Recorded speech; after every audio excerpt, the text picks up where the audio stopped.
हाँ तो नमस्कार साथियों। स्वागत है आपका हमारे इस YouTube channel vision classes bye Raju sir में। आज हम लोग एक नए जो हमारा सब्जेक्ट है उसको स्टार्ट कर रहे हैं। आज तक इसका एक भी टॉपिक नहीं हुआ था। आज हम लोग इसकी शुरुआत कर रहे हैं। सबसे पहला जो चैप्टर है उसको हम लोग देखते हुए आगे बढ़ेंगे। ठीक है, तो सबसे पहला चैप्टर है हमारा, उस चैप्टर का नाम ही है संसाधन। मतलब भारतीय जो संसाधन है वो साथ ही साथ में इसका उपयोग कैसे या उपभोग कैसे होगा, इस तरह की। तो आइए और सबसे पहले हम लोग संसाधन को समझते हैं। संसाधन किसको कहते हैं? तो अब हमारे उपयोग में आने वाली जितनी भी वस्तुएं हैं सभी के सभी क्या है? संसाधन। जैसे एग्जाम्पल के तौर पर बात करें, ईंट है संसाधन, घर है संसाधन है, जमीन है संसाधन है, मोबाइल है संसाधन, कीबोर्ड है संसाधन। मतलब हर वो चीज जो हमारे उपयोग में आती है तो क्या कहलाती है? वो संसाधन। क्या कहलाती है? संसाधन। यहाँ लिखल है मानव जीवन में उपयोग में आने वाली सभी वस्तुएं संसाधन कहलाती है। जैसे जल हो गया, पेड़ पौधे हो गए, और भी चीजें, जितनी सारी चीजें होंगी वो सभी के सभी क्या कहलाएगी? संसाधन ही कहलाएगी। ठीक है, अब देखते हैं बाबू, हम लोग संसाधन भौतिक या जैविक दोनों हो सकते हैं। संसाधन जो होते हैं वो भौतिक भी हो सकते हैं और जैविक भी हो सकते हैं। अब भौतिक संसाधन जैसे उदाहरण के तौर पर भूमि हो गया, मृदा, जल, खनिज, ये सारे के सारे क्या हो गए? भौतिक संसाधन। समझेंगे बाबू? भौतिक संसाधन। और अगर जैविक संसाधन की बात करिएगा तो वनस्पति हो गया, जलीय जीव हो गया, पेड़ पौधे हो गए, ये सभी के सभी कौन से संसाधन है? जैविक संसाधन। ठीक है, नोट देखिए, भौतिक और जैविक दोनों पदार्थ तकनीक के सहारे ही जीवन के लिए उपयोगी हो पाता है। मतलब तकनीक मतलब होता है जिसको हम लोग कहते हैं ना, टेक्निक। मतलब नई प्रोसेसिंग कर करके ही हम लोग जो है सो उसको उपयोग में ला सकते हैं या उपयोग में हमारे लिए आते हैं। ठीक है ना, आगे आएंगे बाबू। एगो व्यक्ति थे जिन्होंने संसाधन के बारे में अपना विचार रखा हुआ था। उनका नाम जरूर आप लोग याद रखिएगा। उस व्यक्ति का नाम है जिम्मरमैन। क्या नाम है बाबू? जिम्मरमैन ने कहा हुआ था कि संसाधन होते नहीं है, संसाधन बनते। क्या होते? संसाधन बनते। अब आइएगा, सेवा को ही संसाधन माना गया है। संसाधन किसी भी देश की आर्थिक एवं सामाजिक मापदंड होता है। ठीक है, आगे आइए बाबू। हम लोग उत्पत्ति के आधार पर, वैसे तो संसाधन के अनेक प्रकार के, अनेक आधार के हिसाब से अनेक प्रकार होते हैं। ठीक है, आधार मतलब उनके बेसिस पर बहुत प्रकार के होते हैं, लेकिन सबसे पहले हम लोग देख रहे हैं उत्पत्ति के आधार पर, उत्पन्न होने के आधार पर ये दो प्रकार के होते हैं। वो जैविक संसाधन या जैव संसाधन या अजैव संसाधन दूसरा कहलाता है। पहला जैव संसाधन, दूसरा अजैव संसाधन। तो जैव संसाधन किसको कहते हैं? तो वैसे संसाधन जो सजीव वस्तु या उनके समूहों से हमें प्राप्त होती है उसी को हम लोग जैव संसाधन कहते हैं। यदि आपसे पूछ दिया जाए कि उत्पत्ति के आधार पर संसाधन कितने प्रकार के बाबू, तो दो प्रकार के। कौन कौन से? जैव संसाधन, और दूसरा कौन सा? अजैव संसाधन। तो हम लोग जैव संसाधन को समझ रहे। जैव संसाधन किसको कहते हैं? तो सजीव वस्तु, वैसे संसाधन जो या तो सजीव वस्तु यानी तो सजीव वस्तु के समूहों से हमें प्राप्त होते होंगे, मिलते होंगे, उन्हीं को हम लोग क्या कहेंगे? जैव संसाधन। आगे आते बाबू अजैव संसाधन को देखते हैं। जैव संसाधन मतलब क्या हो गया? जैसे पेट्रोलियम हो गया, वो जैविक चीजों से हमें मिलती है। खाद हो गया, जैविक चीजों से हमें मिलती है। अलग अलग प्रकार की बहुत सारी ऐसी चीजें हैं जो जैव संसाधन कहलाती है। जैसे पेड़ पौधों से हमें फल मिलते हैं, नहीं, पेड़ पौधे से हमें ऑक्सीजन मिलता है। बहुत सारी ऐसी चीजें हैं जो हमारे उपयोग की चीजें हैं और वो हमें सजीव वस्तु से प्राप्त होता है।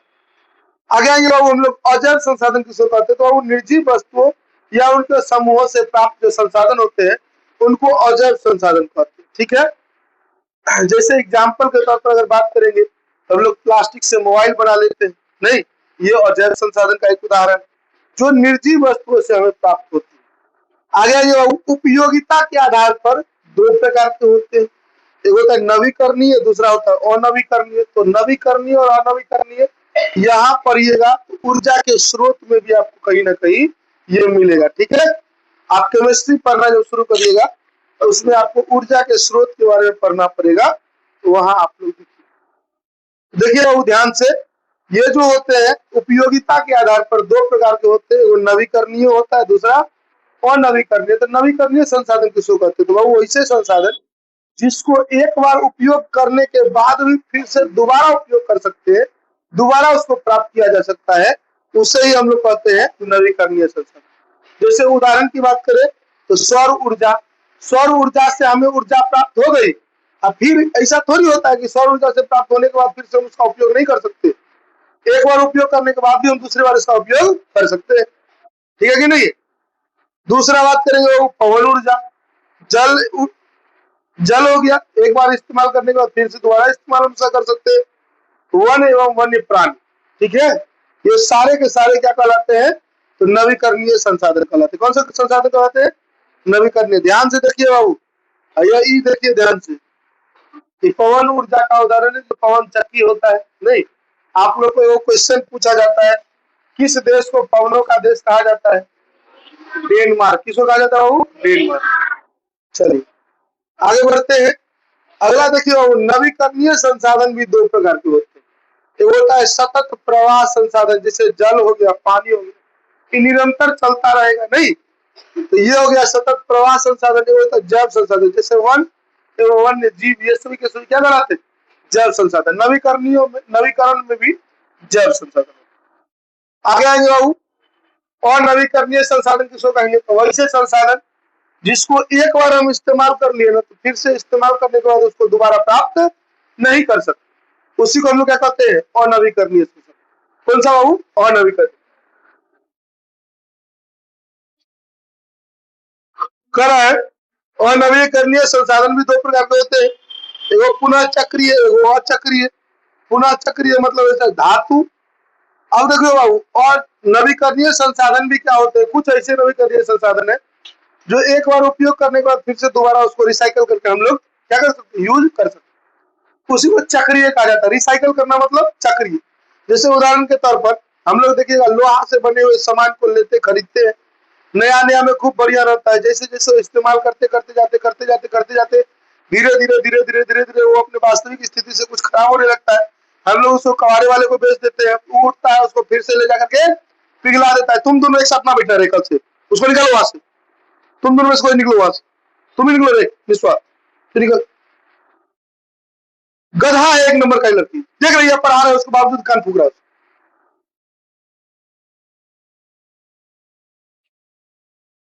तो हम जानते हैं कि ऐसे संसाधन होते हैं जिनका आप दोबारा फिर से दोबारा प्राप्त नहीं कर सकते, लेकिन कुछ कुछ ऐसे पदार्थ होते हैं जिनको रिसाइकल्ड करके हम फिर से इसका इस्तेमाल कर सकते। जैसे उदाहरण के तौर पर अगर बात करेंगे तो धातु हो गए, नहीं, जितने भी मेटल है सारे के सारे, उसके बाद भी बहुत सारी चीजें हैं जिनका हम लोग इस्तेमाल क्या कर सकते हैं? रिसाइकल करके कर सकते हैं। ठीक है, ये नहीं कि तुरंत हम क्विक, जैसे सौर ऊर्जा क्विक एनर्जी लिए फिर से क्विक हमें देगा, नहीं, लेकिन और नवीकरणीय की बात करिएगा तो बाबू एक बार प्राप्त करने के बाद तुरंत आप उसी अवस्था में प्राप्त नहीं कर सकते, उसको फिर से रिसाइकल करना पड़ेगा, उसके बाद फिर से आप प्राप्त कर सकते। उसमें भी और मात्रा उसकी डालनी पड़ती है, कहीं ना कहीं लाना पड़ता है। अब आएंगे और चक्रीय, जैसे जीवाश्म ईंधन हो गया, पेट्रोल को इस्तेमाल कर लीजिए, धुआं बन गया, फिर उसको स्टोर करके पेट्रोल बना सकते हैं क्या? तो वो आप रिसाइकल करिए, हो सकता है? नहीं हो सकता है। मतलब ये समझिए यही हो गया कौन? और चक्रीय। कौन से संसाधन? और नवीकरणीय संसाधन। अब आएंगे वो स्वामित्व के आधार पर संसाधन चार प्रकार के होते हैं। कितने प्रकार के? चार। एक होता है व्यक्तिगत संसाधन, एक होता है सामुदायिक संसाधन, एक होता है राष्ट्रीय, एक होता है अंतरराष्ट्रीय। अब देखिए, संसाधन मतलब मोटरसाइकिल भी संसाधन है, नहीं, हम मोटरसाइकिल खरीद लिए तो मेरा कौन सा संसाधन होता है? वो मेरा व्यक्तिगत संसाधन, पर्सनल है मेरा, है कि नहीं है? मोबाइल जो तुम्हारा है वो तुम्हारा पर्सनल है। तो जो अगर कोई चीज तुम्हारा पर्सनल है, उस पर किसी दूसरे का अधिकार नहीं है, तो समझ उसी को हम लोग क्या कहते हैं? व्यक्तिगत संसाधन कहते हैं। अगर आपसे पूछ दिया जाए व्यक्तिगत संसाधन से आप कैसे, व्यक्तिगत संसाधन से आप क्या समझते हैं, तो कहेंगे वैसा संसाधन जिस पर किसी या जिसका स्वामित्व किसी एक विशेष व्यक्ति के हाथ में होता है, या किसी एक विशेष व्यक्ति के ऊपर होता है, या किसी विशेष व्यक्ति का होता है, उसी को हम लोग क्या कहेंगे? तो निजी संसाधन कहेंगे। क्या कहेंगे बाबू? निजी या व्यक्तिगत संसाधन कहेंगे। ठीक है, अगर आपसे पूछ दिया जाए व्यक्तिगत संसाधन तो फिर से ध्यान होता है, उसी को हम लोग क्या कहेंगे? व्यक्तिगत संसाधन। जैसे एग्जाम्पल के तौर पर भूखंड, भूखंड मतलब जमीन हो गया। जैसे जमीन मान लीजिए जिनका है, उनका व्यक्तिगत संसाधन। ऐसा थोड़ी है कि उनका तोरा जमीन है, हम कहेंगे हमरो है, तोरा है तो हमरो है, नहीं, तो ऐसा नहीं होता। व्यक्तिगत संसाधन जिस पर किसी एक व्यक्ति विशेष का क्या हो? अधिकार हो, उसी को हम लोग क्या कहते हैं? व्यक्तिगत संसाधन। जैसे घर है, मेरा घर में अब तू कहेगा सर हमरो अधिकार है, ये मेरा भी घर है, हो सकता है ऐसा?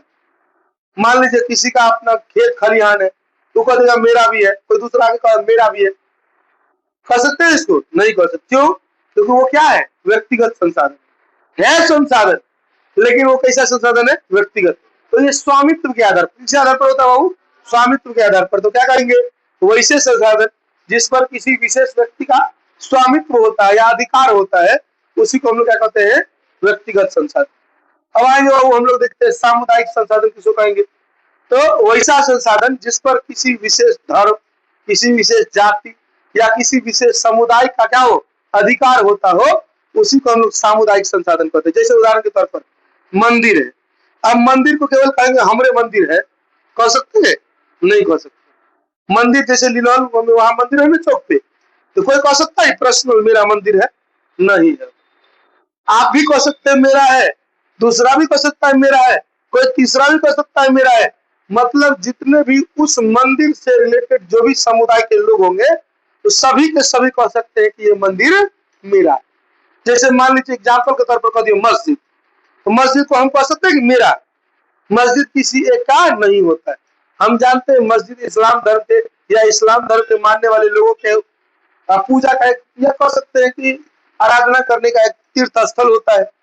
कहीं ना कहीं कहने का मतलब वहां अब हिंदू जाके कहेगा कि नहीं मेरा भी है, तो कहीं ना कहीं ये दिक्कत वाली बात वहां हो सकती है। ठीक है कि नहीं? तो सामुदायिक संसाधन उसे ही कहते हैं जिस पर किसी व्यक्ति विशेष का नहीं हो अधिकार, बल्कि किसी विशेष जाति, किसी विशेष धर्म या किसी विशेष समुदाय का अधिकार होता होगा, उसी को सामुदायिक संसाधन कहते हैं। ठीक है, अब आगे आएंगे। जैसे एग्जाम्पल के तौर पर चरण भूमि, मंदिर, मस्जिद, तालाब, सामुदायिक भवन, गुरुद्वारा, गिरजाघर, इस सभी के इसमें क्या है? सामुदायिक संसाधन है। क्यों सामुदायिक संसाधन है? क्योंकि इस पर जो है किसी विशेष जाति, किसी विशेष धर्म या किसी विशेष समुदाय के लोग जो है सो इस पर अधिकार रखते हैं, है कि नहीं? बहुत जगह तो ऐसा भी है, आजकल हम देख रहे हैं लोग जो है सो मंदिर मस्जिद सबको एक समान मान करके मंदिरों में लोग रह रहे हैं। मुस्लिम लोग भी कहीं ना कहीं जा रहे हैं पूजा अर्चना करने के लिए। हिंदू धर्म के लोग भी कहीं ना कहीं क्या है, कहीं ना कहीं उनको सम्मान की दृष्टि से देखते हैं, और जब परेशानी होती है तो मस्जिद में शरण लेते हैं। ठीक उसी तरह से अलग अलग धर्म के लोग भी अलग अलग जो जगह तीर्थ स्थल होते हैं वहां जाके क्या करते हैं? शरण लेते हैं। लेकिन अगर डिफिनीशन की बात करिएगा तो बाबू क्या कहेंगे? वैसा संसाधन जिस पर किसी की खास या किसी विशेष समुदाय, जाति तथा धर्म के लोगों का स्वामित्व होता हो, उसी को हम लोग सामुदायिक संसाधन कहते हैं। ठीक है, अब आएंगे वो राष्ट्रीय संसाधन। तो वैसा संसाधन जिस पर किसी एक राष्ट्र का अधिकार होता होगा, पूरे राष्ट्र का अधिकार होता होगा, उसी को हम लोग क्या कहेंगे? राष्ट्रीय संसाधन। जैसे एग्जाम्पल के तौर पर ट्रेन है, क्या है? ट्रेन। ट्रेन कौन सा संसाधन है? राष्ट्रीय संसाधन। ट्रेन पर केवल सरकार का अधिकार है? नहीं। ट्रेन पर केवल किसी व्यक्ति विशेष का अधिकार है? नहीं, पूरा देश का अधिकार। अब ये जो कहेगा सर ट्रेन का अधिकार हमर है, तो हम कुर्सी उठा के अपना काम पर लेके चल जाए, बाबू दूसरों को देगा तो इसे हम लेके जा रहे, तीसरों को देगा लेके जा रहे, तो ट्रेन चलवे ना करे। तो ऐसी चीजें जिन पर पूरे पूरे देश या किसी राष्ट्र का अधिकार होता है, उसे ही हम लोग क्या कहते हैं? राष्ट्रीय संसाधन। किसी देश के अंतर्गत उपलब्ध जितने भी संसाधन है उन सभी को क्या कहते हैं? राष्ट्रीय संसाधन। अब आएंगे अंतरराष्ट्रीय संसाधन किसको कहते हैं? तो वैसे संसाधन जिस पर अंतरराष्ट्रीय संस्था का नियंत्रण होता है, उसे ही अंतर्राष्ट्रीय संसाधन कहते हैं। और ध्यान से समझिए, यहाँ एक ऑब्जेक्टिव पूछेगा आपसे कि किसी देश की तट रेखा मतलब समुद्र की तट रेखा से 200 किलोमीटर की दूरी तक का जो भी क्षेत्र में अपवर्जक आर्थिक क्षेत्र होता मतलब जो भी क्षेत्र होता है उसको अपवर्जक आर्थिक क्षेत्र कहते हैं। ध्यान से समझिए कि जितने भी किसी भी देश में, जैसे कोई देश है, मान लीजिए भारत, क्या बाबू, भारत, हमारा नक्शा बनाने आता ही नहीं है, मान ले ये भारत है, ठीक है। ई भारत का सीमा से सटल एगो कौन सा है, मान ले महासागर है, मान ले हिंदू महासागर है, मान ले ऐसा है कि ना है, इस पर हम बाद में टिप्पणी करेंगे, लेकिन मान ले ऐसा है। तो देखो इससे सटा हुआ जो 200 वर्ग किलोमीटर का क्षेत्र होगा, कितना, 200 वर्ग किलोमीटर का क्षेत्र, वो जो क्षेत्र कहलाता है वो अपवर्जक आर्थिक क्षेत्र कहलाता है। क्या कहलाता है बाबू, अपवर्जक आर्थिक क्षेत्र। आगे आइए बाबू, हमने उत्पत्ति के आधार पर कितने प्रकार के संसाधन को देखे, आप 4, 2 प्रकार के, कौन कौन से, जैव और अजैव संसाधन। उसके बाद हमने उपयोग और इस्तेमाल के आधार पर देखा हुआ था, क्या होते हैं, कौन कौन से, नवीकरणीय और उसके बाद हमने किस चीज के, स्वामित्व के आधार पर कितने संसाधन को जाना, कौन कौन से, व्यक्तिगत संसाधन, सामुदायिक संसाधन, राष्ट्रीय संसाधन, अंतरराष्ट्रीय संसाधन। उसके बाद हमने आर्थिक अपवर्जक आर्थिक क्षेत्र को भी जाना।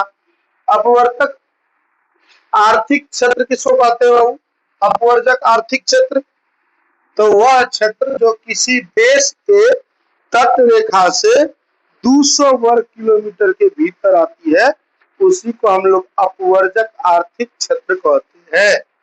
अब आगे बाबू, विकास के स्तर के आधार पर भी संसाधन 4 प्रकार के होते हैं, एगो संभावी, एगो विकसित, एगो भंडारण, एगो संचित कोष संसाधन। तो आइए बाबू हम लोग देखते हैं सबसे पहले संभावी संसाधन को। तो वैसे संसाधन जिनको कहीं भविष्य में इस्तेमाल करने में, मतलब भविष्य में कहीं उपयोग में लाए जाने की संभावना हो, उसी को हम लोग संभावी संसाधन कहते हैं। तो ध्यान से देखिए बाबू, अभी जिस संसाधन का हम लोग इस्तेमाल कर रहे हैं वो तो भूमि के अंदर का जो है उसका, और जल के अंदर का जो है उसका। अभी हम लोग जो है हिमालय पर्वत के नीचे वाले संसाधन को टच भी नहीं किए। तो वो जो पर्वत के नीचे वाले संसाधन हो गए, वो कौन से संसाधन कहलाए बाबू, संभावी संसाधन। इन संसाधनों का इस्तेमाल जब ये सारे संसाधन खत्म हो जाएंगे, उस समय में इसको उपयोग में लाए जाने की संभावना जताई जा रही है, ठीक है। तो यदि आपसे पूछ दिया जाए संभावी संसाधन से आप क्या समझते हैं, तो क्या कहेंगे बाबू, तो वैसा संसाधन जिसे भविष्य में उपयोग में लाए जाने की संभावना हो, उसे ही क्या कहेंगे, संभावी संसाधन। हिमालय के क्षेत्र का खनिज, पवन और सौर ऊर्जा, ठीक है। आगे आएंगे बाबू, हम लोग विकसित संसाधन को देखते हैं। विकसित संसाधन किसको कहते हैं, तो वैसे संसाधन जिन्हें जो अभी उपलब्ध है, ठीक है, लेकिन उपलब्ध तकनीक के आधार पर उपयोग में लाया जा सकता है, उसे विकसित संसाधन कहते हैं। अब ध्यान से समझिए, कुछ ऐसे संसाधन थे जो पुराने समय से भी हमारे पास में थे, लेकिन लोगों के पास इतनी तकनीक नहीं थी। अच्छा एक बात सोच के देखिए ना, जब हम लोग आदि मानव थे, हमारे जो पूर्वज, सॉरी हम लोग तो नहीं आदि मानव थे, हमारे पूर्वज जब आदि मानव थे, क्या लगता है उस समय में लोग जो है भून के खा नहीं सकते थे, खा सकते थे। उस समय में आग जलाने की सारी चीजें थी, लेकिन वो तकनीक नहीं थी जिस तकनीक से आग लगाया जा सकता है कि नहीं है। जब हमारे जो पूर्वज थे उन्होंने तकनीक विकसित किया, माचिस बनाई या पत्थरों को रगड़ने से आग को सुलगा लिया, तब उन्होंने इस बात को जाना, स्वादिष्ट खाना जो होता है, पहले भी जानवरों को मार के खाता था, लेकिन पहले कच्चे चबा जाता था। लेकिन जब धीरे धीरे उन्होंने जाना कि एक बार अगर इसको जला देते हैं आग में, तो जलाने के बाद और भी स्वादिष्ट हो जाता है। तो उसके बाद उन्होंने क्या किया, भोजन को पकाकर खाना प्रारंभ किया। तो वही कहता है, ध्यान से समझिए बाबू, कि संसाधन वैसे संसाधन जिसका इस्तेमाल उपलब्ध तकनीक के आधार पर ही किया जा सकता है, उसे हम लोग क्या कहते हैं, विकसित संसाधन कहते हैं। क्या कहते हैं बाबू, विकसित संसाधन। अब देखिए भंडार संसाधन, तो वैसे संसाधन जिसको उपयोग तकनीक के अभाव में वर्तमान समय में अभी इसका उपयोग नहीं किया जा रहा है, लेकिन कहीं इसका जो है सो कोई आएगा हमारे आने वाली जनरेशन, तो कहीं ना कहीं उसका देखेगा, कोनो न कोनो जुगाड़ लगाएगा, और जुगाड़ लगा करके कहीं अगर उसका इस्तेमाल कर पाया, उसी को कहते हैं भंडार संसाधन।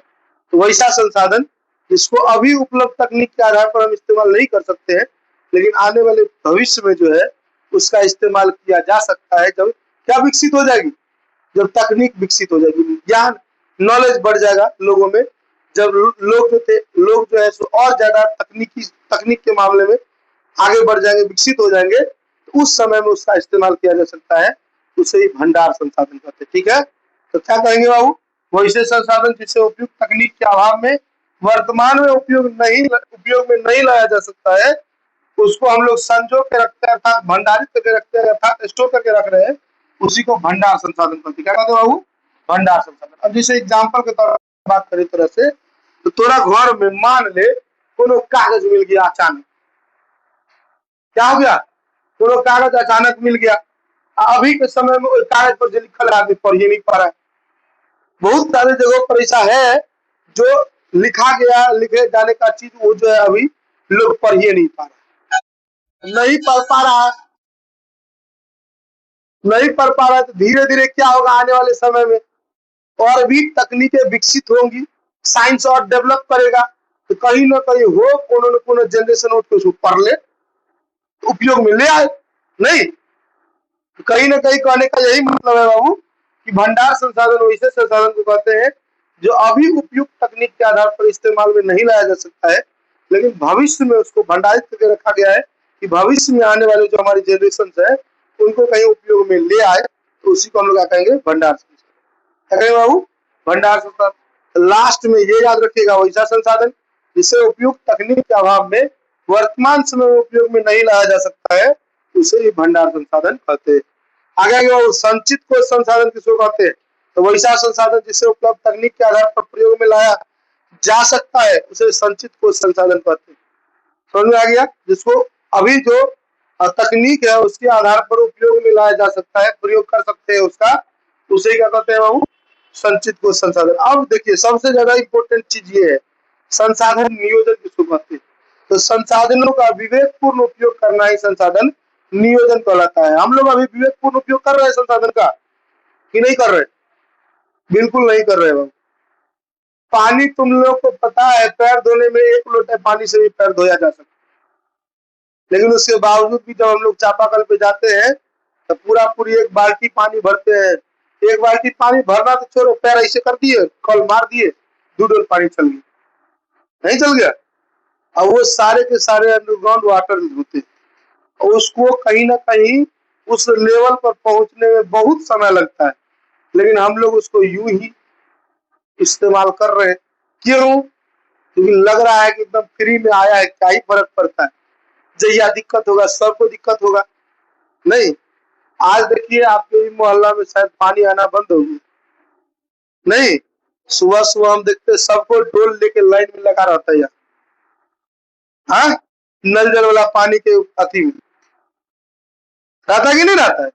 तो कहीं ना कहीं कहने का मतलब हमने संसाधनों का विवेकपूर्ण इस्तेमाल नहीं किया था, या इन मोहल्ले के लोगों ने विवेकपूर्ण इस्तेमाल नहीं किया होगा, जिसकी वजह से दिक्कत आज परेशानियां हो रही है। समझ रहे कि नहीं समझ रहे। अब बाबू पानी कोनो फिक्स एरिया में नहीं रहता है, समझे, यहाँ हमारे घर का पानी हम दीवार से जोड़ देते हैं, हमारे घर में रहेगा ये पानी, दूसरी जगह नहीं जाएगा बाबू, ऐसा नहीं होता। आप बचा दिए, दोसर खूब बढ़िया स्कॉल चला के उझल लिया, आपका भी चला गया। इसीलिए कहा जाता है कि संसाधनों का हमें विवेकपूर्ण इस्तेमाल करनी चाहिए। अच्छा, पेट्रोलियम देखो, आज अंकितवा है, अगर पास पैसा है तो आज स्टंटबाजी में पेट्रोल उड़ा रहा है, कल एक बाल बच्चा होगा, पैसा रहेगा और उसके बावजूद पेट्रोल ही न रहेगा, तखन क्या करेगा उस समय में है? तो इसीलिए संसाधन का क्या करना चाहिए, विवेकपूर्ण इस्तेमाल करना चाहिए। नहीं, जहां जरूरी न हो वहां बिना गाड़ियों जा सकते हैं। ऐसा नहीं है कि अब कहीं भी हुर दिन चल दिए गाड़ी, ठीक है, हम खुद भी नहीं कर रहे बाबू, हम दूसरे का नहीं, हम खुद भी कर रहे हैं। तो इसीलिए संसाधनों का विवेकपूर्ण इस्तेमाल किया जाना चाहिए। हम चाहते हैं कि हम करें इस विवेकपूर्ण इस्तेमाल, ठीक है, चाहते ही नहीं है, बल्कि हम आज से कहीं ना कहीं कोशिश करेंगे, क्योंकि आज तक तो कोशिश भी नहीं किए थे, अब से कोशिश करेंगे कि हम इसका विवेकपूर्ण इस्तेमाल करें, ठीक है। चलिए आगे बढ़े बाबू। संसाधन संरक्षण किसको कहते हैं? तो वही बाबू, संसाधन नियोजन एवं विवेकपूर्ण उपयोग करना ये क्या कहलाता है, संसाधन संरक्षण कहलाता है। अच्छा, संसाधन संरक्षण का दूसरे भाषा में समझिए, संसाधनों को अपने आने वाली पीढ़ियों के लिए बचाकर रखना ही संसाधन संरक्षण कहलाता है कि नहीं है? हम आप क्या सोच रहे हैं, ये हमरा हो गया ना, बात खत्म है, हमरा जो आने वाला होगा उसका जो होगा वो जानेगा नहीं, हमको किससे मतलब है, अपने से ना मतलब है। हमारा पेट भर रहा है, बगल वाला पड़ोसिया मर रहा है, उसे क्या लेना। लोगों की जो सोच है हम वो बता रहे हैं आपको, तो ये चीजें नहीं होनी चाहिए। कहीं ना कहीं आप जो है ना, माँ बाप को देखते हैं, माँ बाप जब खाना लेके आते हैं ना बाबू, तो सबसे पहले अपने वो खाते हैं कि ना खाते हैं, जो उनके बच्चे होते हैं उनके लिए वो सुरक्षित रखते हैं पहले, है कि नहीं है? ना तो पहले अपने बच्चों को ही इस्तेमाल करने देते हैं, पहले अपने बच्चों को ही खिलाते हैं, उनके पश्चात जो बचता है वो इस्तेमाल करते हैं, वो खाते हैं, समझे कि नहीं समझे? यही चीज होता है। हम लोग के पास तो ऐसा नहीं दूर दृष्टि रख सकते हैं कि चलो हमारा आने वाला बच्चा है, रोटी लेके लग रख रहे, हम आज ना खाएंगे, 20 साल के बाद हमारा जो बच्चा आएगा उसके लिए रोटी रख देंगे। तो ये तो नहीं करना चाहिए। लेकिन कहीं ना कहीं जो चीजें 20 साल तक हम रख सकते हैं उनके लिए, जैसे पेट्रोलियम रख सकते हैं, जैसे पानी रख सकते हैं, जैसे हवा रख सकते हैं, है कि नहीं? हम लोग ये सारी चीजों का भी दोहन कर रहे हैं, कहीं ना कहीं ये बहुत ज्यादा गलत है, ठीक है कि नहीं है? तो इसीलिए कोशिश करना चाहिए बाबू, हमें संसाधन प्रबंधन पर भी ध्यान देनी चाहिए, संसाधन संरक्षण पर भी ध्यान देनी चाहिए, है कि नहीं है? अच्छा, संसाधन कैसे आप ध्यान दे सकते हैं बाबू? हम आज ई टोल के जितने भी लोग हैं हम उनको बताते हैं कि आप कैसे अपने घर में पानी ला सकते हैं, ठीक है, पानी आराम से इजीली ला सकते हैं, आपके घर में तुरंत पानी चापाकल में आएगा, कोई दिक्कत परेशानी नहीं होगी। बारिश होती है ना, हाँ, आज के समय में पानी नहीं आने का सबसे बड़ा कारण है, समझिए बाबू, हर एक चीज लोग पक्का बना लिए, घर भी पक्का है, रोड भी पक्के हैं, है कि नहीं है? सब आदमी जो है घर पे छत ऐसे बनाए हैं कि बारिश का पानी आए सीधे सड़क पे आए, और सड़क है पक्का, सड़कें जो है पक्का है, इस वजह से सड़कें में से पानी निकल के मेन सड़क पर आ जा रही है। अब मेन सड़क भी पक्का है, वो भी कहा जाए तो नाली में सारा पानी चला गया, और नाली में जाने से क्या होता है बाबू, तो ये पानी जो बारिश की पानी होती है वो रियलिटी में शुद्ध पानी होता है, साफ पानी होता है, आप उसका पीने में इस्तेमाल कर सकते हैं। हाँ, कुछ कुछ रिफाइन करना पड़ेगा, ऐसा नहीं कि सीधे सीधे एकदम गिरा ले लिए गिलास में मार दिए, ऐसे नहीं कर सकते हैं, कहीं ना कहीं थोड़ा ना थोड़ा रिफाइन करना पड़ेगा। लेकिन नाली वाला पानी को आप रिफाइन करने में बहुत ही मेहनत लगेगा। ये जो पानी है आप सोच के देखिए ना, आने वाले समय में जिस तरह से पानी का हम लोग जल का दोहन कर रहे हैं, क्या लगता है आने वाले समय में हम लोग को पानी मिलेगा? हम लोग मजबूर हो जाएंगे कहाँ पीने के लिए, नदियों में, नहरों में, नालों के पानी को पीने के लिए बाध्य हो जाएंगे। आज देखिए बाबू, हम बहुत ऐसी जगहों का नाम आपको बता सकते हैं जहाँ पानी की इतनी किल्लत है, जहाँ के लोग पानी में नाले के पानी का इस्तेमाल करते हैं, किस चीज में, कपड़े धोने में, और भी जितने भी घर के जो काम है, बर्तन धोने में, मतलब अलग अलग प्रकार के क्रियाकलापों को करने के लिए बाध्य है, मजबूर है, पानी गंद करते रहता है, नाली की पानी ऐसे ऐसे पानी, समुद्र के पानियों का इस्तेमाल कर रहे हैं। तो कहीं ना कहीं बाबू ये सारी चीजें हम लोगों के बिना मतलब के अत्यधिक मात्रा में जल के दोहन की वजह से हो रहा है। राजस्थान का वीडियो आप लोग देखे होइएगा, बहुत जगह ऐसे होते हैं जहाँ खूब गहरा कुआं होता है, खूब गहरा, जितना हम लोग जितना कुआं रखते हैं ना गहरा, उसका कम से कम 3 गुना 4 गुना 5 गुना गहरा होता है। उसके अंदर में महिलाएं, वो घड़ा होता है ना, वो लेके नीचे उतरती है। अब कल्पना करिए, और वहां जाकर के लाइन बना के तब चढ़ी हुई रहती है, वो घड़ा उसको देती है, उसको उसको करते करते घड़ा सब अपने अपने भर भर के तब लेके जाती है। अब पानी देखिएगा ना, तो हमारे इधर के जानवर वैसे पानी नहीं पी सकते, और उन पानी का उपयोग करने के लिए बाध्य है। खैर, ऊपर वाले की मर्जी बहुत अच्छी होती है कि नहीं है। अभी राजस्थान में पानी जो है बहुत ज्यादा मात्रा में हो रहा है।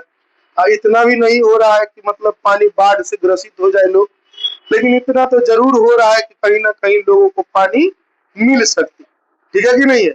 अगर देखिए असम की घटना आप लोग सुने होइएगा, हाँ, गुजरात की घटना को सुने होइएगा, वहां अत्यधिक पानी हो गई है, जिसकी वजह से क्या हो रहा है, तो बाढ़ की स्थिति आ गई है।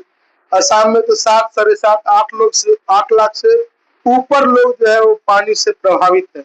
लगभग में 15 को जिला उससे प्रभावित है। कल्पना करिए, एगो स्टेट के 15 जिले बाढ़ से प्रभावित है। कहीं ना कहीं हम मान के चलते हैं कि 70-80% एरिया जो है बाढ़ से ग्रसित है। खैर, हमें उनका साथ देना चाहिए, लोग साथ भी दे रहे हैं, कहीं ना कहीं वहाँ की सरकारें भी साथ दे रही है। बहुत सारे लोगों का देहांत भी हो गया है। तो खैर, ये सब चलते रहता है कहीं ना कहीं। हाँ, इस पर सरकार को एक पुख्ता कदम उठानी चाहिए कि भाई पानी को किस तरह से संग्रहित किया जा सकता है। अच्छा, केवल सरकार के करने से हो जाएगा नहीं, कहीं ना कहीं जनता को भी थोड़ा सा समझदार बनना पड़ेगा। ध्यान से समझिए, और हम आप लोग को समझाने का प्रयास कर रहे हैं कि पानी को कैसे आप स्टोर करके रख सकते हैं। तो जिनके घर में पक्का नहीं है, जिनके घर में आंगन थोड़ा सा भी बचा हुआ है, जैसे बारिश का पानी आए वो आंगन में आए गिरे, कोशिश करिए उस बारिश के पानी को बाहर नहीं निकलने दे।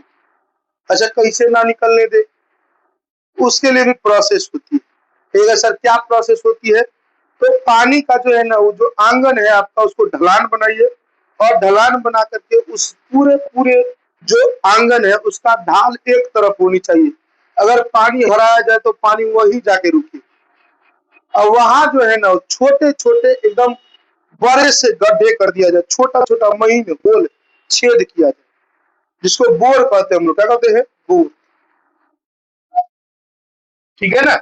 बोर ऐसा नहीं कि एकदम खूब हेते टाक चौड़ा कर देना है, पता चले हमको गिरिए गया, दिक्कत हो जाए, नहीं। छोटे छोटे एकदम पतले होने चाहिए, गहरे होने चाहिए। और जितना आप वो होल बनाइएगा ना उतना बढ़िया। एक असर का है तो ध्यान से समझिए, अधिक से अधिक मात्रा में पानी स्टोर होना चाहिए। अंडरग्राउंड वाटर लेवल आपका बढ़िया हो, इसके लिए अधिक से अधिक पानी स्टोर होगा। अच्छा, अधिक से अधिक पानी स्टोर करने के लिए क्या चाहिए, जितना पानी, कम से कम रोड का पानी तो हम ला नहीं सकते, नहीं, कम से कम हमारे आंगन का जो पानी है वो तो हमारे पास रहे। तो उस पानी को क्या करना है, आराम से उस छेद के पास लेके जाना है। ढाल बनी हुई है, उस छेद के पास लेकर जाइए, और वहां जो है सो बोर के माध्यम से पानी जो है जमीन के अंदर में चली जाएगी, और वो धीरे धीरे धीरे धीरे रिस रिस करके क्या होगी, तो आपके अंडरग्राउंड वाटर को कहीं ना कहीं बढ़ा देगा। भूमिगत जल का स्तर जो है आपका, चापाकल को बहुत बार हैंडल मार रहे हैं तब 1 लोटा पानी निकल रहा है। तो कहीं ना कहीं आप लोग देखे होइएगा, जब बारिश होता है ना, उस समय में पता नहीं कहां से आ जाता है, लेकिन एक बार मारते ना तो 1 लोटा पानी आ जाता है। और वही बारिश नहीं होता है जब खूब धूप रहता है, कम से कम नहीं बेसी तो 5 बार 7 बार 8 बार ऐसे चापाकल दबाना पड़ता है, उसके बाद पानी निकलता है, नहीं। आज में देखिए मंदिर पर का कल की भी वही स्थिति होने वाली है, धीरे धीरे उसमें भी पानी कम निकल रहा है। खैर, वहां पानी की किल्लत जल्दी नहीं होगी, उसके पीछे कारण है, बगल में बहुत एगो तालाब है, पोखर है, तो कहीं ना कहीं उससे वो पानी जो है ले रहा होगा, जिसकी वजह से जो है अंडरग्राउंड वाटर लेवल बना हुआ रहेगा। हाँ, लेकिन बहुत ज्यादा समय तक, अच्छा, पूरा टोला मोहल्ला का आदमी अगर वहीं जाना शुरू कर दे तो क्या लगता है बहुत ज्यादा दिनों तक रह सकता है, नहीं रह सकता। कुछ ही दिनों के बाद वह भी प्रभावित हो जाएगा। तो खैर, इसीलिए हमें संसाधन प्रबंधन या संसाधन संरक्षण को जानना बहुत जरूरी है। आइए बाबू, अच्छा हवा कैसे हम लोग बिना मतलब में दूषित कर रहे हैं? तो बाबू हवा में भी हम लोग बहुत सारी चीजों को छोड़ रहे हैं। जैसे इतने बड़े धुआं बहुत सारा छोड़ रहे हैं हम लोग।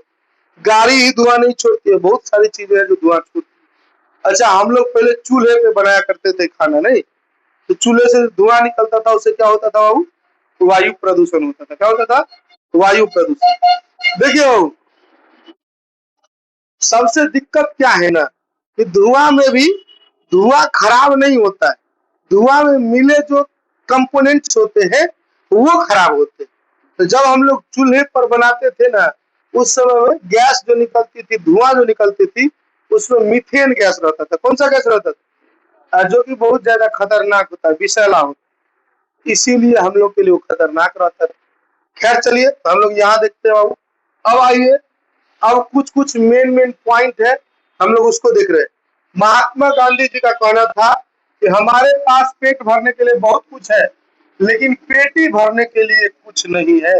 मतलब हम लोग जो संसाधन इस्तेमाल कर रहे हैं, उस समझिए वो पेटी भरने वाला कर रहे हैं। नहीं कि हमारा जत्ते मन है आय बाप करते करते हम समेट रहे अपने में, अपने इस्तेमाल कर दे रहे हैं। जा भाई, जो होना रहेगा होता रहेगा। तो यही कहते हैं, महात्मा गांधी जी कहे हुए थे कि हमारे पास पेट भरने के लिए सब कुछ है, लेकिन पेटी भरने के लिए नहीं है। समझेंगे नहीं समझे? दूसरा देखो बाबू, एगो और ऑब्जेक्टिव क्वेश्चन है, आपसे पूछ देगा कि नर्मदा बचाओ अभियान किसने चलाया हुआ था? तो मेधा पाटेकर। कौन थे वो? मेधा पाटेकर। याद रखिएगा, नर्मदा बचाओ आंदोलन। उसके बाद याद रखिएगा बाबू, चिपको आंदोलन वो दिए हुए थे, उनका नाम था सुंदरलाल बहुगुणा। क्या नाम था बाबू? सुंदरलाल बहुगुणा। आपसे ऑब्जेक्टिव कैसे पूछेगा तो चिपको आंदोलन के प्रणेता कौन थे? क्या कहेंगे? सुंदरलाल बहुगुणा। आगे आएंगे बाबू, संदीप पांडे का संबंध वर्षा जल संचयन कृषि भूमि स्तर से है। मतलब 1968 में क्लब ऑफ रोम में ये संसाधन संरक्षण की वकालत किए हुए थे। संसाधन संरक्षण मतलब समझ गए कि संसाधन को बचाना, संसाधन का विवेकपूर्ण इस्तेमाल करना, ये हो गया क्या चीज? संसाधन संरक्षण। तो इसका संबंध किनसे है? संदीप पांडे जी से। इन्होंने 1968 में क्लब ऑफ रोम में जाकर के संसाधन संरक्षण पर क्या किए हुए थे? वकालत की। अच्छा, स्मॉल इज ब्यूटीफुल पुस्तक नाम के जो ये जो नामक पुस्तक है, शमशेर ने लिखा हुआ था। किसने लिखा हुआ था बाबू? चलिए आगे बढ़ते हैं बाबू। स्मॉल इज ब्यूटीफुल पुस्तक में संसाधन संरक्षण से संबंधित गांधी जी के विचार भी इसमें प्रकाशित है। आगे देखिए बाबू, हमारा साझा भविष्य रिपोर्ट में सतत विकास और संसाधन संरक्षण पर बदल गया है। और ये बाबू यहाँ देखते हैं, पर्यावरण संरक्षण हेतु सर्वप्रथम स्टॉकहोम में विश्व शिखर सम्मेलन 1972 में आयोजित हुआ। पर्यावरण दिवस जो है वो हम कितना 5 जून को मनाते हैं। मतलब पहला विश्व शिखर सम्मेलन यदि आपसे पूछा जाए 1972 में हुआ था, और पर्यावरण दिवस के बारे में पूछा जाए तो 5 जून को हम लोग मनाते। कब मनाते बाबू? 5 जून। आगे चले, चलिए अगला क्वेश्चन है, डाकुओं की अर्थव्यवस्था से आप क्या समझते हैं बाबू? तो ध्यान से समझिए, मानव एवं तकनीक की शोषणात्मक दोहन की प्रवृत्ति को ही डाकुओं की अर्थव्यवस्था कही जाती है। मतलब ही समझिए,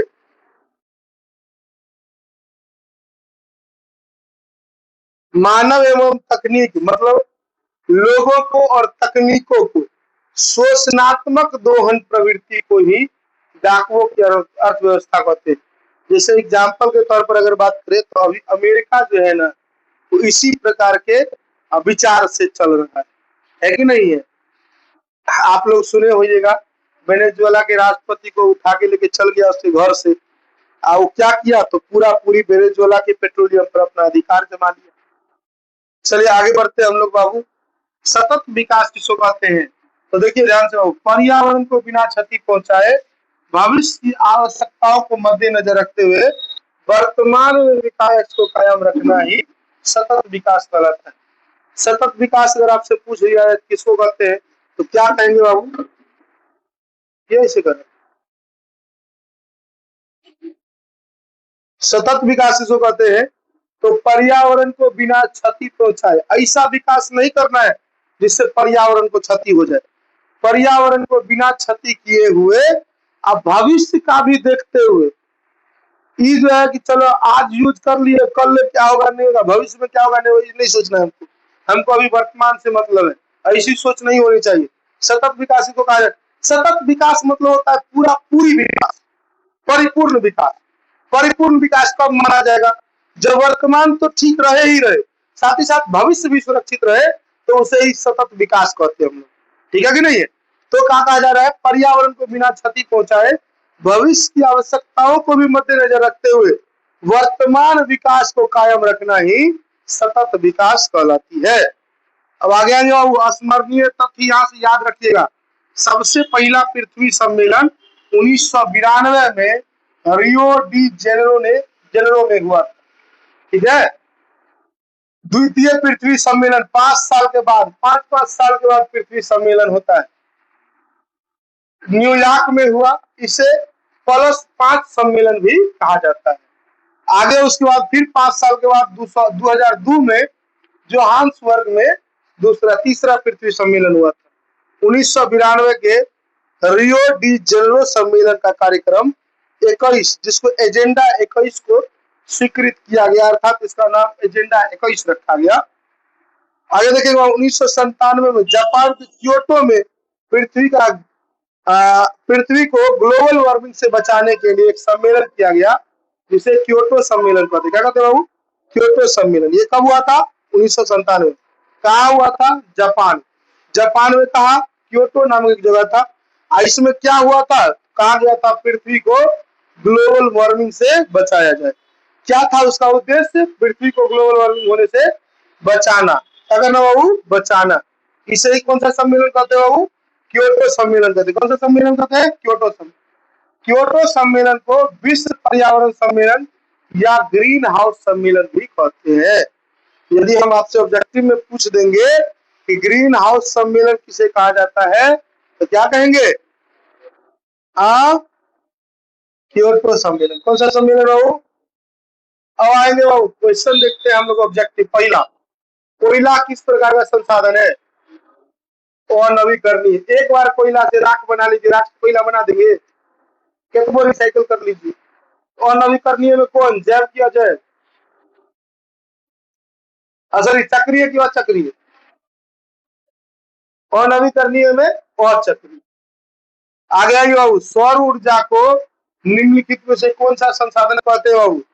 पुनः पूर्ति योग्य संसाधन कहिए या नवीकरणीय संसाधन? क्लियर है? नवीकरणीय संसाधन का ही दूसरा नाम पुनः पूर्ति योग्य संसाधन होता है। आगे चलेंगे, तट रेखा से कितने किलोमीटर क्षेत्र जो होता है वो आर्थिक अपवर्जक क्षेत्र कहलाता है? तो वो 200 NM। ठीक है। आगे आएंगे, डाकुओं की अर्थव्यवस्था किसको कहते हैं? तो संसाधनों एवं मानवों का अनियोजित रूप से विदोहन करना। आगे, समुद्री तट में राजनीतिक सीमा के कितने किलोमीटर क्षेत्र तक राष्ट्रीय संपदा निहित होती है? तो वो ये चीज आपको अंदर में नहीं मिला, बाहर में याद रखिएगा, 19.2 किलोमीटर। ठीक है। अच्छा, आगे आइए, पर्यावरण संरक्षण हेतु पहला शिखर सम्मेलन कब आयोजित हुआ था? 1900 कब? 1972। 1900। चलिए, निम्न में से कौन अजैविक संसाधन है? तो ऑप्शन में आपका 3 गो जैविक संसाधन था, एगो अजैविक संसाधन था, नदी। तो ये आपके किताब का क्वेश्चन है, आप लोग अपने किताब में देखिएगा तो उसी का क्वेश्चन दिया गया है। ठीक है। चलिए आगे, निम्न में से कौन नवीकरणीय ऊर्जा का स्रोत है? सौर ऊर्जा। और कह दिया जाए तो क्या कहेंगे? पवन ऊर्जा। नहीं। चलिए आगे बढ़े, प्राकृतिक संसाधनों के संरक्षण के लिए 1968 में कौन सा कन्वेंशन हुआ था? अफ्रीकी कन्वेंशन। कौन सा कन्वेंशन हुआ था? अफ्रीकी कन्वेंशन। आगे चलते बाबू, द्वितीय पृथ्वी सम्मेलन कहाँ हुआ था? न्यूयॉर्क में। कहाँ हुआ था बाबू? न्यूयॉर्क। सौर ऊर्जा निम्नलिखित में से कौन सा संसाधन? नवीकरणीय। सौर ऊर्जा निम्नलिखित में कौन सा संसाधन? पुनः पूर्ति योग्य संसाधन। विश्व पर्यावरण दिवस कब मनाया? आगे आगे हो। प्रथम पृथ्वी सम्मेलन कहाँ आयोजित किया हुआ था? Rio de Janeiro. आगे निम्न में से कौन अनवीकरणीय संसाधन है? तो जीवाश्म ईंधन। अच्छा, संसाधन किसको कहते हैं बाबू? तो हमारे उपयोग में या मानव के उपयोग में आने वाली सभी वस्तुओं को क्या कहते हैं? जैसे उदाहरण के तौर पर बात करें, नल, बोर्ड, मोबाइल, साइकिल, ईटीसी। हाँ, आगे चलेंगे बाबू। संभावी एवं संचित को संसाधन किसको कहते हैं?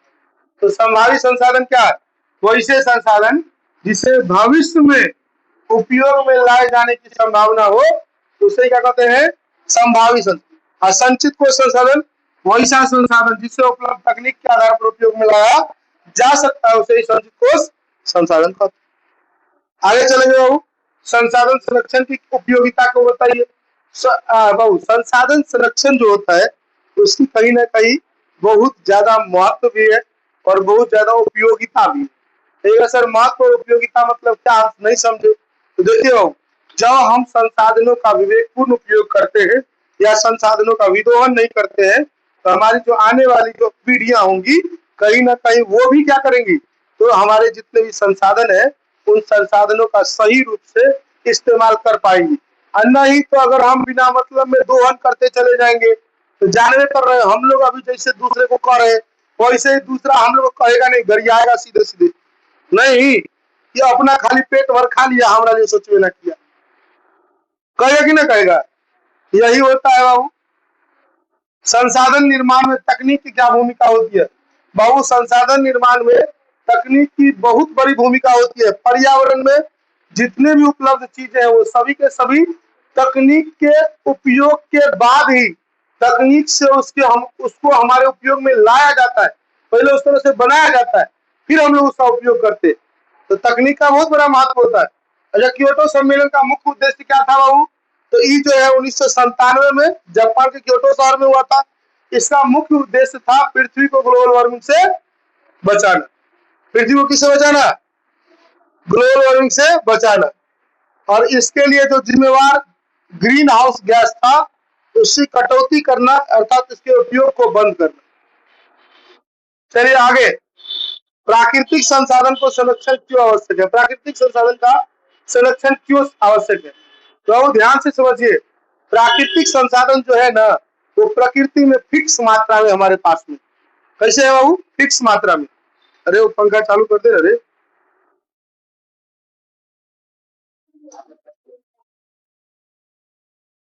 प्रकृति में क्या है? फिक्स मात्रा में उपलब्ध है। अगर हम उसका ज्यादा विदोहन करना शुरू कर देंगे तो क्या होगा? धीरे। अरे वो कहने का मतलब क्या है? इस घर में तेरा पूरा पूरी मान ले घर में पैसा लेके भर दिए, पूरा घर क्या किए? पैसा से भर दिए। और तू तरह का हम निकालना शुरू करो, क्या लगता है एक ना एक दिन खत्म होगा कि नहीं होगा?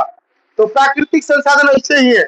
हमको वो रूम में भरल प्राकृतिक संसाधन दे दिया गया है, हम लोग इसका इस्तेमाल नहीं कर रहे, इसका विदोहन कर रहे हैं। जब तक मन तब तक पैसा है फेंक दिए। जो हमारे पास बहुत पैसा है, हमारे पास बहुत संसाधन है बोल के हम लोग क्या कर रहे हैं? इसका विदोहन करते जा रहे हैं। जैसे एग्जाम्पल के तौर पर पानी है, हमने कहा ना, हम लोग बिना मतलब में एक डोल की जगह पर एक लोटा की जगह पर एक डोल पानी हरा रहे। क्यों? फ्री में मिल रहा है नहीं। तो इसीलिए बहु प्राकृतिक संसाधन का इस्तेमाल तो हमको विवेकपूर्ण रूप से ही करना पड़ेगा। क्यों? क्योंकि अगर हम आज इसका विदोहन करते हैं कहीं ना कहीं हमारे आने वाली पीढ़ियों को ये संसाधन या इनके लिए बहुत ज्यादा दिक्कत काटनी पड़ेगी, बहुत ज्यादा कष्ट झेलना पड़ेगा। तो इसीलिए प्राकृतिक संसाधन का संरक्षण आवश्यक है। संसाधन संरक्षण का क्या महत्व होता है बाबू? तो संसाधन संरक्षण का महत्व है ये बिना प्रकृति को क्या करे? बिना प्रकृति को क्षति पहुंचाए, अभी के भविष्य को मद्देनजर रखते हुए और उसके बाद जो है अभी के विकास को कायम रखता है। इसीलिए वर्तमान समय में जो है संसाधन संरक्षण बहुत ज्यादा जरूरी है। तो आज यहीं तक रहने देते हैं। इससे आगे का जो भी चीज है हम लोग दूसरे दिन देखेंगे। आप लोग जो है सो नोट्स पूरी तैयार करके लाइएगा। कल हम नोट्स चेक करेंगे आपका, ठीक है? मिलते हैं नेक्स्ट क्लास में, तब तक के लिए जय हिंद जय भारत।